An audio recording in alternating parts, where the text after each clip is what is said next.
Bonjour les amis, aujourd'hui nous sommes avec la Model 3 Propulsion qui vaut 42 990, une longueur de 4,72 m, largeur 1,850 m, hauteur 1,441 m. N'oublions pas que cette voiture a des jantes de 18 pouces, donc elle peut faire donc 554 km WLTP, je précise, le 0 à 100 en 4 secondes 4. Elle a une batterie NMC de 79 kWh, soit 75 kW net. Coucou les amis, alors aujourd'hui, voici la toute nouvelle Model 3. Nouvelle Model 3, alors, elle n'a pas changé en longueur, mais par contre, elle a changé au niveau esthétique. Là, on a la propulsion, hein, on se trouve avec la propulsion. Donc, celle-ci, elle fait 558 km WLTP en jante 18 pouces. Bon là, elle fera peut-être un petit peu moins de kilomètres parce qu'elle est en pneu neige. Donc là, on n'a pas les protections pour les jantes. Là, tu peux venir voir s'il te plaît. Là, on n'a pas les protections, elles ont été enlevées. Mais sinon, vous avez des protections aérodynamiques. Et là, normalement, dans la logique des choses, avec des pneus d'été, vous faites vraiment, en été, sur autoroute, vous ferez presque 400 km avec. Donc là, on a le nouveau bouclier avec une nouvelle efficience à 0,29. Ici, avant, il y avait les anti-brouillards. Donc là, il n'y a plus rien du tout. On voit qu'elle s'appelle la calandre est complètement pleine. Avec les nouveaux feux Matrix LED, on voit bien qu'ici, c'est plein de petits carreaux. Si tu peux venir te rapprocher, ici, on voit bien le nouveau dessin qui est ici. Je vous montrerai les feux allumés tout à l'heure. Donc la calandre, la voici. On voit bien qu'il n'y a plus de radar dessus. Il n'y a strictement plus rien du tout. La bouche a légèrement changé. On vient ici, on voit aussi que ça a légèrement changé. On voit l'air qui passe. Là, on sent la batterie est en train de se refroidir. Bon, on va pas être très loin. On vient du Tesla de Chine. Allez. Donc là, vous voyez ici, vous avez donc les caméras. Approche-toi. Donc avec la caméra qui est latérale. Ici avec le tout nouveau clignotant qui est juste ici. Tout à l'heure, je vous le montrerai avec la caméra qui est donc là. Vous avez une caméra qui est ici. Ça, c'est surtout pour l'autopilote. Hein, qui est juste là. Il n'y a pas de caméra à l'avant, c'est un petit peu dommage. N'oublions pas que nous n'avons plus de radar sur la partie du bouclier. Je vous montrerai l'ancien bouclier ici. Donc, je vous montrerai un petit peu plus là-haut, un peu là-haut dans la vidéo, l'ancien bouclier qu'il y avait avec. Là, on passe à la partie avant. Sur la partie avant, vous avez un frunk. C'est pas toutes les voitures électriques qui en ont, et ça, c'est bien dommage. Donc voilà, là, vous avez quand même un beau compartiment où ça vous pouvez mettre vos câbles. Moi, je préférerais mettre les câbles plutôt à l'avant qu'à l'arrière. Là, vous avez enfin le lave-glace. Avant, le lave-glace était ici. Il était par là. Il a été remis ici. C'est quand même nettement mieux. Je trouve plus agréable. Le seul petit défaut que je trouve encore, c'est que vous n'avez pas une fermeture automatique quand ça s'appelle du coffre avant. Donc, il faut bien faire attention. Voilà, il est fermé. Voilà. Ça vous amène quand même un certain nombre de capacités au niveau coffre. Mais ça, je vous le dirai dans quelques minutes. Alors, sur la partie arrière, tu viens Laetitia, viens de ce côté-ci, s'il te plaît. Donc, on voit vraiment la différence. Là, les feux ont complètement changé. C'est pareil, les feux, je vous montrerai, les feux de ce côté-ci, je vous montrerai comme ils étaient dessinés avant. Là, on voit, ça fait une espèce de forme de boomerang qui est très effilé. Alors, il n'y a pas cette espèce de barre. Moi, j'aime pas, franchement, je trouve ça un peu disgracieux. Il n'y a plus le logo Tesla. Maintenant, c'est marqué en lettres. On le voit bien ici. Après, vous avez la fermeture, vous pouvez l'ouvrir et la fermer de plusieurs façons. Là, comme ça, vous pouvez l'ouvrir et la fermer de l'intérieur ou vous pouvez l'ouvrir et la fermer dû à l'application de chez Tesla. Le volume de coffre a été augmenté de 40 litres pour atteindre aujourd'hui 682 litres, ce qui fait déjà une sacrée augmentation. On voit qu'il y a certaines parties du coffre sur le côté qui ont été agrandis. N'oublions pas que nous avons un sous-coffre. Bon, là, ils ont mis les câbles, mais sinon, moi, je les mettrais plutôt à l'avant dans le frunk, ce qui est beaucoup plus simple.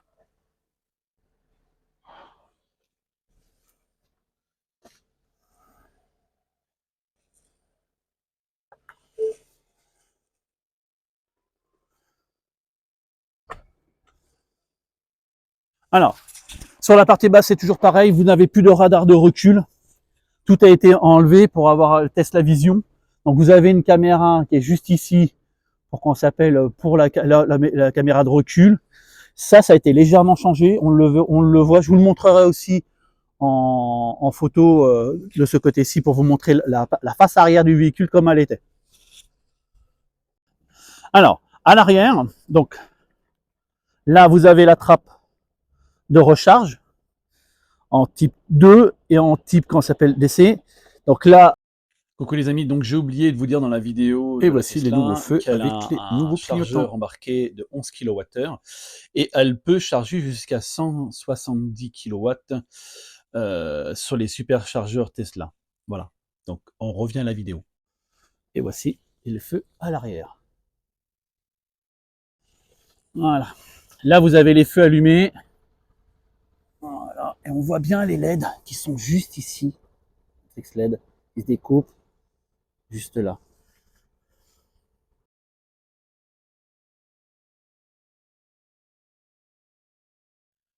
Sur la partie vitrage, on sait qu'elle a été augmentée, l'isolation de la vitre arrière, tout ce qui est, parce que c'est tout vitré, hein, toute la partie ici totalement vitrée. L'acoustique a été refaite pour avoir une meilleure acoustique dans le véhicule.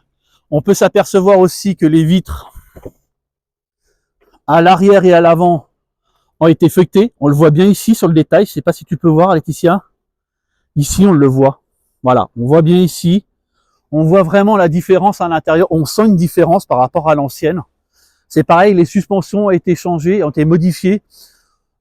Moi, quand j'ai essayé aussi quelques-unes, on sent moins ces à-coups quand on se prend un dodane ou quelques mauvaises perdités quand ça s'appelle sur nos routes en montagne. Et c'est vraiment plus agréable qu'avant. On voit aussi qu'il y a une partie sécuritaire qui a été faite.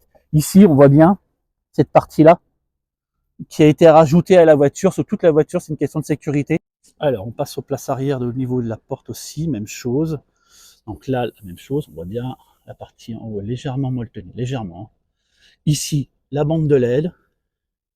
Là, vous voyez le tissu qui est juste ici. Voilà. L'enceinte. Ouvrir et fermer les fenêtres. Alors là, on va voir. Par contre, vous voyez, la fenêtre ne s'ouvre pas intégralement. C'est un peu dommage.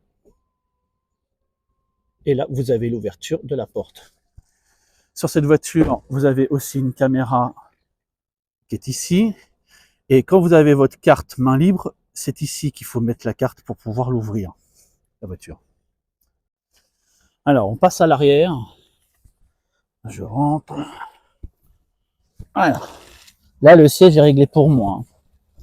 Donc, là, on a des poches à manière. L'espace y est plutôt bien. Par contre, j'arrive toujours pas à passer mes pieds sous le siège. Par contre, la dernière nouveauté, c'est ça. Là, l'avantage, c'est que vous pouvez être à l'arrière et régler votre ventilation. C'est ce qui n'était pas le cas avant. Donc, c'est vrai que c'était désagréable. Moi qui étais en ancien VTC, bien souvent, vous demandez de régler le chauffage. Cette fois-ci, il peut le faire directement à l'arrière, même vos enfants. Vous pouvez régler votre musique, regarder Netflix, si vous avez les comptes, bien sûr, YouTube, Disney+, et vous pouvez jouer les jeux avec en Bluetooth, mettre un casque, et à ce moment-là, ça, les enfants sont derrière, ils ne vous dérangent pas. Alors, maintenant, on passe à l'intérieur de la voiture. Donc, on s'aperçoit qu'ici, il y a une bande LED qui a été rajoutée sur le nouveau modèle, qui court tout le long du véhicule. Vous le voyez, il est juste là, il longe. Après, ici, avant, on avait du bois. Maintenant, c'est une espèce de tissu qui est mis même sur les contreportes qu'on voit ici. Voilà. Ici. Après, là, c'est un peu molletonné. Ah, bien sûr, pour ouvrir les vitres. Ici, pour ouvrir la porte. Là, il y a de la feutrine. Donc, pour ça, sur ce niveau-là, c'est très bien. Après, on passe sur la partie en bas, les deux pédaliers, pédale de frein et accélérateur. Ici, le réglage du siège, les lombaires. On peut s'apercevoir cette fois-ci qu'ils sont percés. Donc, ils sont chauffants et ventilés. Ça, c'est une bonne chose parce qu'avec du cuir et ce plafonnier que vous avez ici qui est complètement ouvert sur la voiture, donc ça, c'est quand même un avantage hein, parce que comme la voiture est noire, je le précise, ça amène de la lumière à l'intérieur. Mais c'est vrai que les sièges en cuir, ils n'étaient pas ventilés à l'époque. Maintenant, ils le sont. Ça, c'est bien. Voilà, le nouvel intérieur. Avec ça, ça a été ragrandi. Là, vous avez cette partie-là de rangement. Cette partie-là, vous faites comme ça, comme ça. Alors, là, on a l'écran principal. On voit qu'il est, je dirais, un peu plus grand. Je dirais pas qu'ils ont changé le diamètre de l'écran, mais je crois que les bords sont un peu plus fins, ce qui amène, on a l'impression qu'il est plus grand. Quand vous démarrez, voilà, là vous avez toute la partie logistique de la voiture. Donc avant, on avait les commodos qui étaient derrière le volant. Vous n'en avez plus de commodos, vous avez strictement plus rien. Tout se passe quand ça appelle sur l'écran, à part les clignotants, les essuie-glaces et certaines choses. Mais pour avancer, c'est on flash en avant, sinon on va en arrière. Donc là, vous avez toutes les caméras qui se mettent en place. Caméra latérale, caméra arrière avec une haute résolution, on est d'accord. Pour mettre le frein de parking, vous appuyez sur le P et la voiture est stabilisée, terminée. On n'en parle plus. Bon, pour ça, je trouve que c'est bien. Si en cas où ça venait à tomber en panne, si on prend sur les modèles S et les modèles X, c'est ici que ça se passe. Normalement, vous pouvez avoir un raccourci qui est là. Si en cas où il y a un souci, c'est là. Voilà. Vous voyez, en cas où il y a un problème au niveau de l'écran, vous pouvez passer vos rapports de vitesse directement là. Alors, comme toujours, chez Tesla, on peut dire ce qu'on veut, mais l'écran infotainment, il fonctionne d'enfer. Vous pouvez regarder, ça fonctionne, ça marche bien, c'est fluide, il n'y a jamais de problème. En plus, il y a un planificateur sur ce véhicule qui marche parfaitement. Vous marquez Paris, je veux y aller, vous le rentrez. Alors, je ne sais pas combien, là, on a récupéré le véhicule, voilà, il a 92%. Il va nous dire à peu près combien de kilomètres on doit faire avant de s'arrêter. Donc, il va planifier l'intégralité des charges qu'on doit faire. Il fait le calcul. Voilà. Là, le planificateur a fait son travail. Donc, on sait qu'en réalité, il va nous demander de nous arrêter 2 fois. Un superchargeur, on aura à peu près 16%. Là, ils estiment 50 minutes. Et un deuxième à Auxerre de 30 minutes. On arriverait avec 12% de batterie. Bon, alors là, on n'est pas à 100%. Ça dépend quand ça s'appelle aussi de la météo, de votre façon de conduire. Moi, je dis que normalement, si tout se passe bien, en roulant à 120 km/h sur l'autoroute, vous aurez un peu plus d'énergie en arrivant à Tournus, en France, au superchargeur. Là, ils annoncent 16. À mon avis, vous arriverez avec 25. Voilà. Alors, là, vous avez donc l'écran. Sur l'écran, vous avez tout ce qui est contrôle du véhicule. C'est toujours aussi simple. Contrôle, pédalier, direction. Donc l'accélération, c'est ou standard ou confort. Bon, moi, j'aime bien le confort, donc le problème est réglé. Le mode, quand ça s'appelle de la direction assistée, si vous la prenez standard ou confort, c'est pareil, ça vous pouvez le régler. Par contre, vous ne pourrez plus régler le rampage. Le rampage, avant, c'était le véhicule qui avançait un tout petit peu en avant directement. Maintenant, non. Le véhicule, il va, si vous lâchez le frein, c'est jusqu'à la fin, il va freiner jusqu'à 0 absolu. Donc, il faut savoir utiliser correctement son frein pour pas avoir des à-coups. Le mode bateau, ça, c'est un réglage à apprendre au début quand vous avez le véhicule. Mais quand vous aurez eu l'habitude, normalement, vous ferez encore des économies d'énergie, vous pourrez plus facilement remplir votre batterie. Après, vous avez la recharge. Donc là, vous pouvez savoir combien de limites de recharge que vous voulez mettre exactement quand vous voulez arriver à destination. Le courant, quand vous allez le brancher à la maison, là, 16 kWh, vous pouvez mettre autre 7. Vous pouvez baisser selon ce que vous avez à la maison. L'autopilote, voilà, vous pouvez l'utiliser. Là, il a une assistance de maintien bêta. Là, vous avez le verrouillage de la voiture, les éclairages intérieurs. Donc là, pareil, vous pouvez régler la couleur que vous voulez. Là, c'était rouge. Là, on va mettre bleu, voilà, vert, jaune. Donc là, voilà, c'est tout nouveau. Bon, ça, c'est pour moi, c'est du gadget. Hein. Un affichage. Là, l'éclairage est en automatique. Si vous voulez plus d'éclairage, vous pouvez le voir. C'est comme ça. Hein. Nettoyage de l'écran. C'est en cas où vous voulez nettoyer l'écran. Donc là, il y a un blister qui est dessus. Mais sinon, vous pouvez le nettoyer. Les trajets. Donc là, c'est la consommation que vous utilisez votre voiture. C'est là où vous pourrez voir la consommation que vous avez. La navigation. Voilà, c'est ce que je vous ai montré. La sécurité, parce que là, il y a une caméra qui surveille au quotidien votre véhicule. Si en cas où il y a un étranger qui se pointe et qui veut griffer votre voiture, vous pourrez le savoir. L'entretien, bon là, je dirais c'est plus pour savoir en réalité le nombre de barres de vos pneus dans le véhicule et le logiciel. Si en cas où vous avez une mise à jour à faire, ça sera là-dessus. Allez, on est parti. Voilà.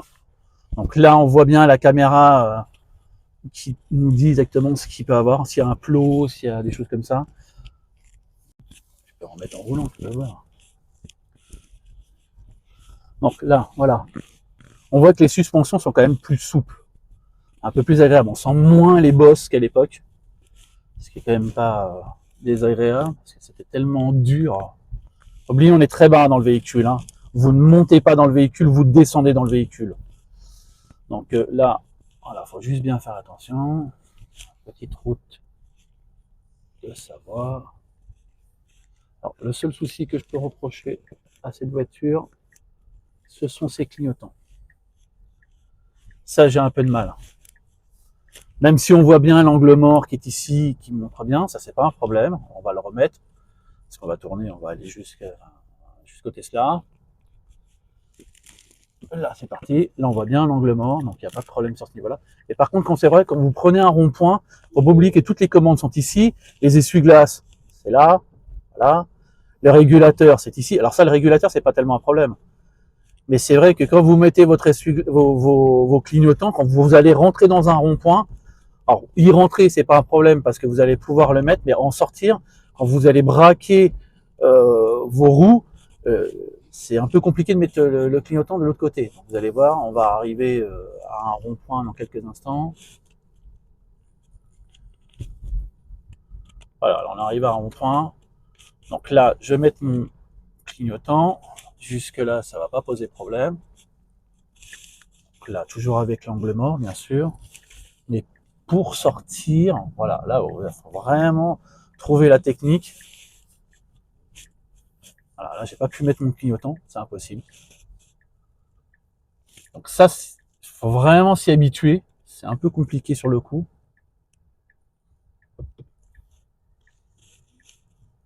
En reprise, ça suffit. C'est une propulsion, donc c'est les roues arrière qui envoient le tout.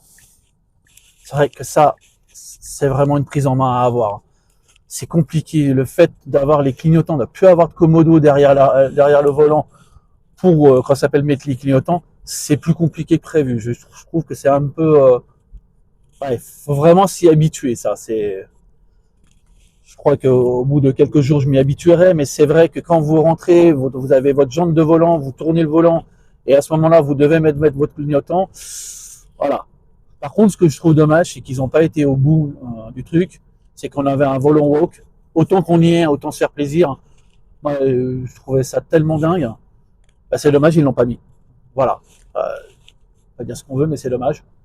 Par contre, c'est vrai au niveau d'isolation, vous l'entendez. J'ai pas besoin de crier, j'ai pas besoin de hurler dans la voiture.